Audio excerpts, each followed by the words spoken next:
नमस्कार प्यारे छात्रों। भारत भाग्य विधाता, सीधी बात नो बकवास वेद एकेडमी है हमारे लिए सबसे खास।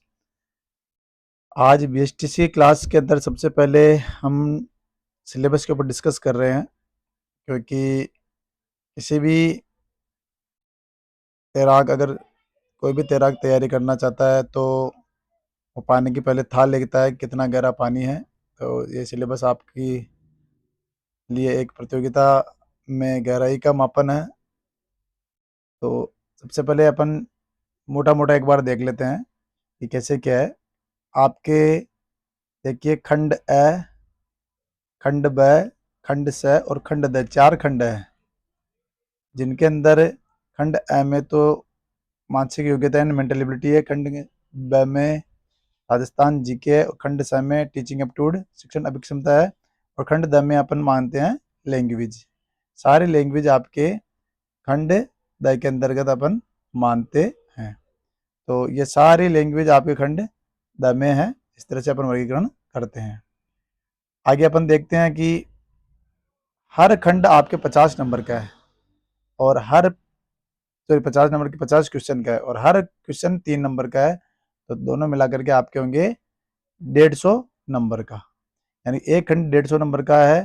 तो चारों खंड आपके हो गए 600 नंबर के। कितने खंड के नंबर के हो गए प्यारे बच्चों? 600 नंबर के। 600 नंबर का आपका पेपर होने जा रहा है, जिसमें शुरू के तीनों खंड बराबर बराबर नंबर के हैं।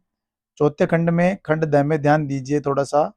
खंड द में कि जो ये अंग्रेजी है, ये सभी बच्चों के लिए अनिवार्य है। ये जो अंग्रेजी है, ये सभी बच्चों के लिए अनिवार्य है। और जिन बच्चों ने संस्कृत से फॉर्म भरा है, यानी उन्होंने लैंग्वेज संस्कृत भरी है, उनको संस्कृत का पेपर करना है।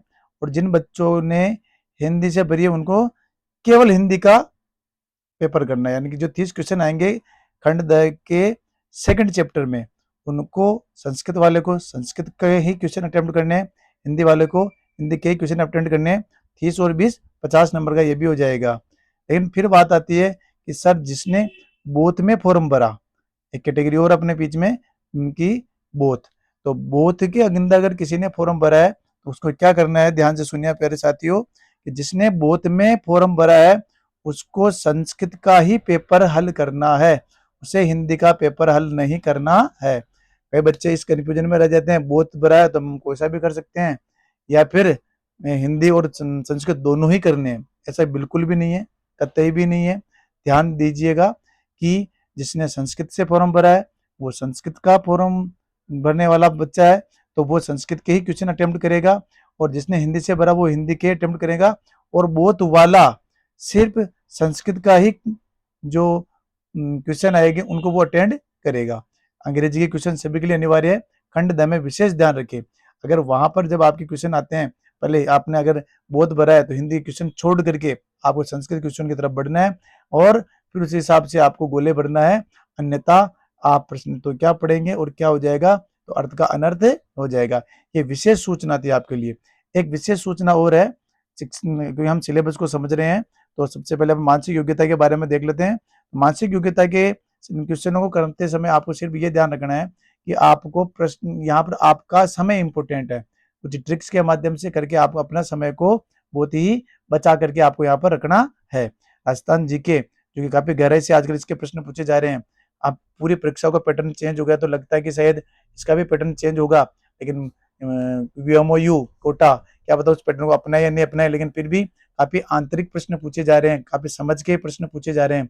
तो आपको राजस्थान जीके को भी अच्छी तरह से समझना है, जिसके अंदर राजस्थान की हिस्ट्री, राजस्थान के आर्ट एंड कल्चर, साहित्य पक्ष उसका, और उसी के अंदर उसका भूगोल और आर्थिक पक्ष यानी इकोनॉमिक जो पक्ष है वो, और पॉलिटिकल यानी कि राजनीतिक पक्ष। ये सारे पक्ष आपको अच्छी तरह से देखने हैं, ताकि राजस्थान की सामान्य जानकारी है ये भी सामान्य नहीं होकर के विस्तृत जानकारी आपको रखनी है। और एक विशेष सूचना बता दूं फिर मैं वापस आपको, कि टीचिंग एप्टीट्यूड में अपने जो सब्जेक्ट है, इस टीचिंग एप्टीट्यूड में पहले क्या होता था, सही आंसर पे 3 2 1 0 ऐसे आंसर मिलते थे। यानी आपका आंसर सबसे सही है तो 3 नंबर मिलेंगे, थोड़ा सही है तो 2 नंबर मिल जाएंगे, या फिर 1 नंबर मिल जाएगा, और गलत हुआ बिल्कुल तो 0 नंबर मिल जाएंगे। लेकिन ऐसा अब नहीं है। अगर आपका आंसर सही है तो सही है, गलत है तो गलत है, सही है तो सीधा आपको 3 नंबर मिलने वाले हैं। अगर सही है तो आपको 3 नंबर मिलने वाले हैं और गलत है तो सीधा 0 नंबर मिलने वाले हैं। इसलिए ध्यान रहे, टीचिंग मेरिट भी थोड़ी कम होगी। पहले वैसे 2-2 नंबर भी मिले बच्चों, किसी को 1 नंबर मिला, किसी में 2 नंबर मिला, तो 50 या 100 के लगभग नंबर तो उसमें आराम से मिल जाते। अब यहाँ पर सही है उसके तो 3 नंबर तो किसी में नहीं है, तो अब उसको 0 नंबर मिलने वाले। जिसके 50 से 100 के बीच में नंबर आ रहे थे कि 2 नंबर या 1 नंबर भी वो लेके आ रहा 50 क्वेश्चन में सारे का अटेम्प्ट करने के बाद, अगर उसका आंसर नंबर 3 अगर राइट नहीं है तो उसको सीधा सीधा 0 नंबर मिलने वाला है प्यारे बच्चों। इसलिए अब जो पिछले 2 साल से जो मेरिट बना रही है, वो सबसे इम्पोर्टेंट जो टॉपिक है, वो सब सब्जेक्ट है, वो अपना है शिक्षण अभिक्षमता। इसलिए थोड़ा ध्यान रखिए और पूरा मन लगा करके शिक्षण अभिक्षमता को समझ के आधार पर करना है। इसकी डिटेल क्लासें हम लेने वाले हैं, इसलिए आप हमारे साथ बने रहेगा। बाकी सब्जेक्ट के बारे में भी आपको जब समय समय पर जानकारी दी जाएगी। और फिर मैं याद दिला देना चाहूंगा कि हर जो आपका ये पूरा पेपर है, ये 600 नंबर का है और हर आपका इसमें जो खंड है, ये जैसे मेंटलिटी, आपका राजस्थान जीके और टीचिंग एप्टीट्यूड, ये 50-50 क्वेश्चन आएंगे। इनमें हर प्रश्न 3 नंबर का होगा, 150 नंबर का ये आपका एक खंड हो जाएगा। इस तरह से 4 खंड होंगे, तो चौथे खंड में अंग्रेजी आपके सबके लिए अनिवार्य है और संस्कृत और हिंदी में आपको ध्यान रखना, संस्कृत वाले को संस्कृत का, हिंदी वाले को हिंदी का और बोध वाले को भी संस्कृत का पेपर अटेंड करना है। इसी प्रकार से इस सिलेबस का हम डिटेल से अध्ययन भी मैं आपको बताऊंगा कि अंदर मानसिक योग्यता में आपको क्या पढ़ना है, कैसे पढ़ना है, कैसे। एक बार मैंने आपको यहाँ पर बताया, आज प्रथम क्लास थी इसलिए तो थोड़ा शॉर्ट में बताया। इसमें किसी प्रकार की त्रुटि हो तो आप एक बार देख ले, मुझे भी बताए और ज्यादा से ज्यादा इस क्लास को शेयर करें, ताकि जो बच्चे इस छोटी सी गलती के कारण अटक जाते हैं वो नहीं अटके और अपने भविष्य की पहली जो सीढ़ी है, उस सीढ़ी को वो पार करके अपने लक्ष्य को प्राप्त करे। इसी आशा उम्मीद के साथ जय हिंद, जय भारत।